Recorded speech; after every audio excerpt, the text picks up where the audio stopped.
पाकिस्तान और जनूबी अफ्रीका के दरमियान लाहौर टेस्ट सनसनीखेज मरहले में दाखिल हो गया। 277 रन से हदफ के ताक़ुब में तीसरे रोज खेल के अख्ताम पर पाकिस्तान ने जनूबी अफ्रीका की 2 विकेटें 51 रन पर हासिल कर लीं। तीसरे रोज जनूबी अफ्रीका ने अपनी पहली इनिंग्स 6 विकेटों के नुकसान पर 216 रन से शुरू की और 53 रन के इजाफे पर 4 विकेटें गिर गईं। पाकिस्तान को पहली इनिंग्स में 109 रन की बढ़तरी मिल गई।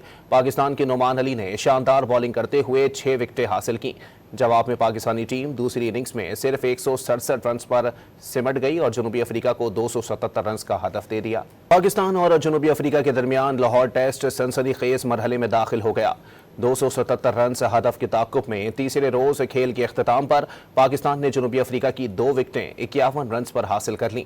तीसरे रोज जनूबी अफ्रीका ने अपनी पहली इनिंग्स 6 विकेटों के नुकसान पर 216 रन से शुरू की और 53 रन के इजाफे पर 4 विकेटें गिर गईं। पाकिस्तान को पहली इनिंग्स में 109 रन की बढ़तरी मिल गई। पाकिस्तान के नोमान अली ने शानदार बॉलिंग करते हुए 6 विकेटें हासिल की। जवाब में पाकिस्तानी टीम दूसरी इनिंग्स में सिर्फ 167 रन पर सिमट गई और जनूबी अफ्रीका को 277 रन का हदफ दे दिया।